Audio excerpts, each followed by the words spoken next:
इसमें लिखा गया है कि the prosecution has relied upon the statement of witness Rahul Kasana, जो कि ताहिर हुसैन का ड्राइवर, और इसमें पूरा जो हिंदी में भी इस वक्त आप पढ़ सकते हैं। गवाह राहुल कसाना, जो आरोपी ताहिर हुसैन का ड्राइवर है, उसने बताया कि ताहिर हुसैन सीए प्रदर्शनकारियों को पैसे बांट रहा था। वो ताहिर हुसैन को शाहीन बाग लेकर गया, जहां वो किसी दफ्तर में घुसा। कुछ समय बाद ड्राइवर ने, यानी कि ताहिर हुसैन का ड्राइवर, उसने उमर खालिद और खालिद सैफी को भी उसी दफ्तर में जाते देखा। करीब सवा घंटे बाद ताहिर हुसैन उसी ऑफिस में बाहर आया। मतलब अब ये शीशे की तरह साफ हो गया है कि उमर खालिद और ताहिर हुसैन ने दंगे कराए। कोर्ट भी कह रहा है प्राइमा फेसी प्रथम दृष्टया। गवाह का बयान बताने के लिए काफी है कि उमर खालिद आरोपी ताहिर हुसैन के संपर्क में था, उसके खिलाफ ऑन रिकॉर्ड पर्याप्त सबूत है। ये सब कोर्ट के ऑर्डर में है। उसने सांप्रदायिक दंगों को फंडिंग की और अपने घर से लोगों को दंगों के लिए भड़काया। आगे सुनिए सबसे इंपॉर्टेंट, इसलिए प्रथम दृष्टया इस बात के पर्याप्त सबूत हैं कि आरोपी उमर खालिद ताहिर हुसैन और दूसरे आरोपियों के साथ मिलकर आरोप पत्र में लगे आरोपों को उन्होंने ही किया है। मतलब आरोप पत्र में आरोप है दिल्ली दंगों को भड़काने का। उमर खालिद ताहिर हुसैन ने दिल्ली में दंगे भड़काए। दिल्ली दंगों के पीछे उमर खालिद ताहिर हुसैन। ये कोर्ट का ऑर्डर मेरे हाथ में है और इसमें साफ तौर पर ये कोर्ट की तरफ से कहा गया है। ये मैं नहीं कह रहा हूं, जी न्यूज शुरुआत से कह रहा है कि टुकड़े टुकड़े गैंग ने कराए दिल्ली में दंगे। आप जानते हैं जी की पूरी टीम ग्राउंड पर थी, हम कई सबूत लगातार आपको दिखा रहे थे, कई सवाल उठाने की कोशिश की जा रही थी, लेकिन कड़कड़डूमा कोर्ट की तरफ से भी कहा गया है। मैं एक बार फिर से अंग्रेजी में पढ़ देता हूं, ये बहुत इंपॉर्टेंट है।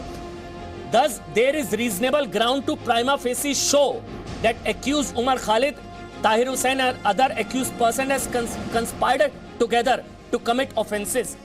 मतलब दोनों ने मिलकर, उमर खालिद, ताहिर हुसैन और बाकी आरोपियों ने मिलकर दिल्ली में दंगों की साजिश रची। दंगों की फंडिंग हुई, न सिर्फ फंडिंग बल्कि अपनी छत से, ताहिर हुसैन पर तो यह आरोप है कि अपनी छत से दंगों के लिए भड़काया। संबित पात्रा बीजेपी के राष्ट्रीय प्रवक्ता इस वक्त मेरे साथ लाइव जुड़ चुके हैं और आपको बता दें संबित पात्रा हैं मेरे साथ। दो एडवोकेट हैं आज, क्योंकि कानूनी पहलू समझना बहुत जरूरी है। मेरे साथ इस वक्त एक एडवोकेट हैं शाहिद अली, वो मेरे साथ लाइव हैं, और अश्वनी उपाध्याय। दो एडवोकेट्स हैं मेरे साथ। संबित पात्रा मेरे साथ हैं, प्रोफेसर संगीत रागी पॉलिटिकल एनालिस्ट, और रवि श्रीवास्तव है पॉलिटिकल एनालिस्ट। आप सबका डिबेट में स्वागत है। सबसे पहले संबित पात्रा, मैं आप ही से शुरू कर रहा हूं।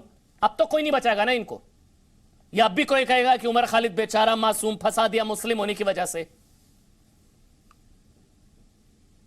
ये हैं आपके पैनल में ही दो लोग हैं जो अभी देखिएगा, अभी रुदाली रूप धारण करेंगे दो लोग। मैं उनका नाम नहीं ले रहा हूं, आप देखिएगा अभी। बहरहाल मैं विषय की गंभीरता को जानते हुए पहले विषय पर आता हूं। और आपने पढ़ा है, अभी कोर्ट के ऑर्डर को पढ़ा है, मैं फिर भी रिपीटेशन करते हुए उन 3-4 लाइनों को पढ़ना चाहूंगा ताकि जनता जनार्दन जान सके। और मैं आज के अखबार से पढ़ रहा हूं, आपने तो डायरेक्ट कोर्ट ऑर्डर से पढ़ा, आज के तमाम अखबारों में छपा हुआ है।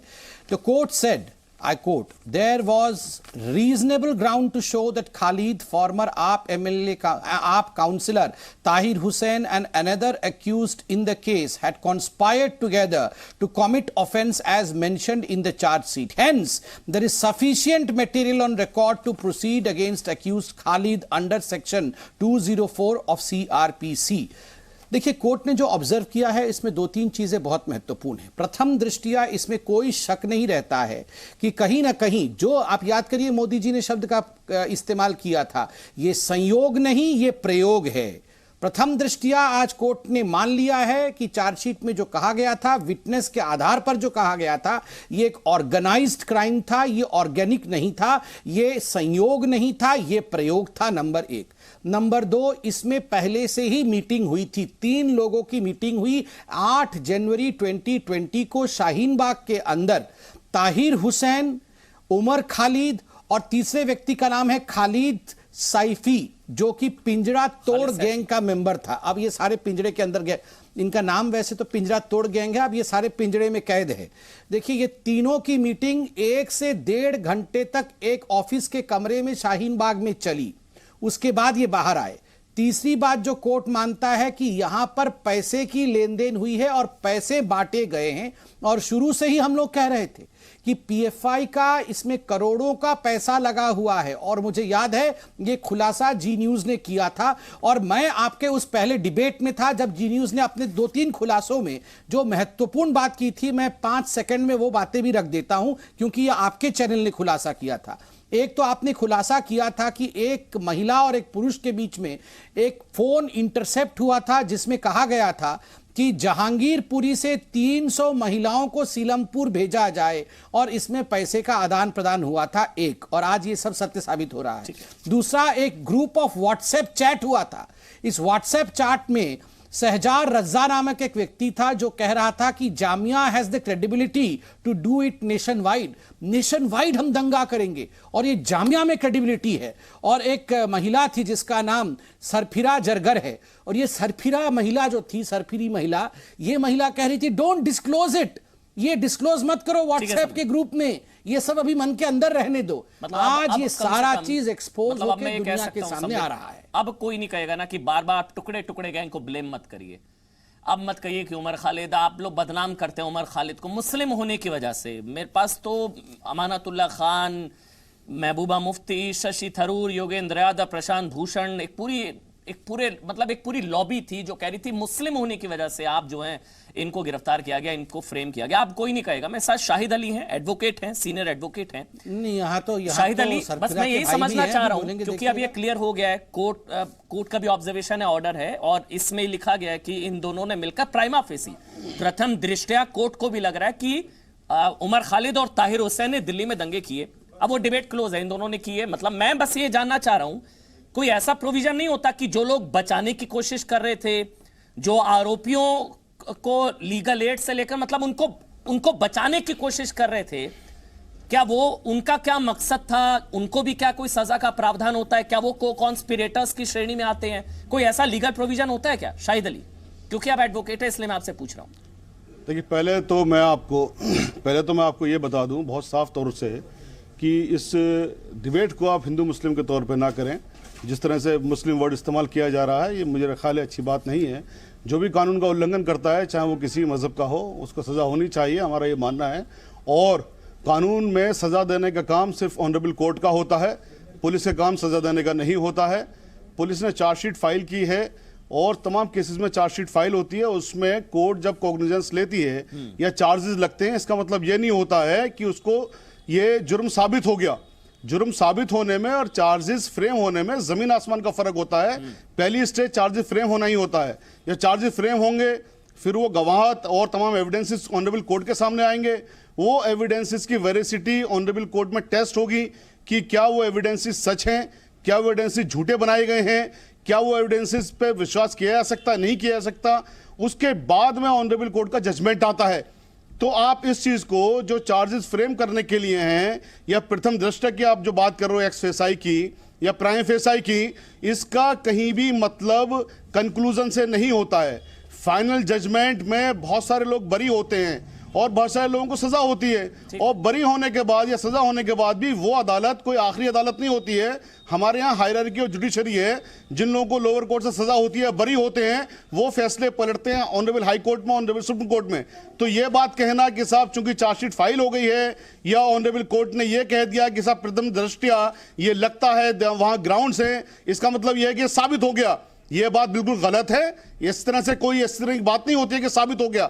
साबित होने के लिए अभी बहुत एड़ी चोटी का जोर लगाना पड़ेगा। तमाम एविडेंसेस ऑनरेबल कोर्ट के सामने रखने होंगे और उन एविडेंसेस पर तमाम तकरार होंगी, बहस होगी, उनमें क्रॉस एग्जामिनेशन होंगे, उसमें तमाम चीजें आएंगी। उनकी दरअसल जो वेरिसिटी और टेस्ट होगी और हमारे देश के कानून के मुताबिक ही टेस्ट होगी। ठीक है शायद। और इसमें डिफेंड करना भी चूंकि मुल्जिमान का कानूनी हक है, तो इसलिए आप ये बात कहना कि साहब तो साबित हो गया, ये बात बिल्कुल पूरी तरह से गलत है। बहुत जरूरी होता है ब्लैक और व्हाइट रहना कि कौन इस तरफ है कौन उस तरफ है। आपने बता दिया कि आप उमर और ताहिर को अभी भी आप निर्दोष मानते हैं, मतलब आपकी नजर में हो सकता है वो इसके पीछे ना हो, है ना Shahid?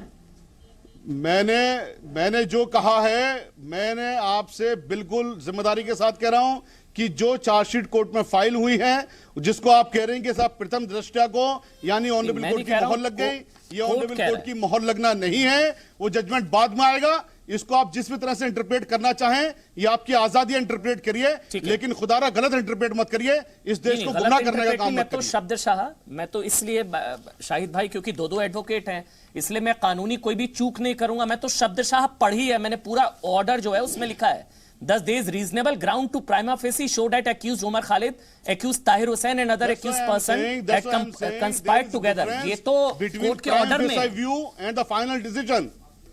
There is always a difference between prima facie view and final decision. अच्छा। Final decision is always based on evidences, concrete evidences, which will be appreciated only on conclusion ठीक of है, तो evidences, आपको लगता है अभी वो conclusion of बेगुनाह है? trial. अभी अभी अभी अभी Not at टुकड़े this टुकड़े stage. गैंग ने कराए दंगे, अभी हम ना कहें, अभी जल्दबाजी कानून होगा, कहता है, ना? अभी ठीक है, अभी कानून कहता है, अभी कानून का मानना यह है कि जब ठीक तक है। जुर्म साबित ना हो अभी जाए अभी बेगुनाह नहीं माना कहना चाहिए, जाएगा। अभी टुकड़े ये गैंग ने मेरे या कराए तुम्हारे दिल्ली मानने दंगे, से अभी कुछ नहीं नहीं कहना होता। चाहिए, जल्दबाजी है।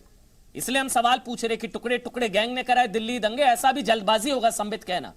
अभी अभी नहीं, ये आप तो सही कह रहे थे, हमारे अभी मुल्क है का कानून बचाने कहता वाले है, हैं सर। उमर खालिद और ये ताहिर तो हुसैन हमारे को। देश का संविधान कहता है, संबित संबित ये संबित, हमारे इसके बाद मुल्क अश्विनी का उपाध्याय कानून आ रहे कहता है, हमारे देश का संविधान देख- कहता है ठीक कि है, जब शाहिद तक जी। साबित ना हो जाए, ठीक है, शाहिद जी। आप किसी को ये नहीं कह सकते कि वो उन्होंने किया है। ठीक है शाहिद, आपको संबित। वेट करना चाहिए चलिए। कम से कम कोर्ट के जजमेंट आने तक का।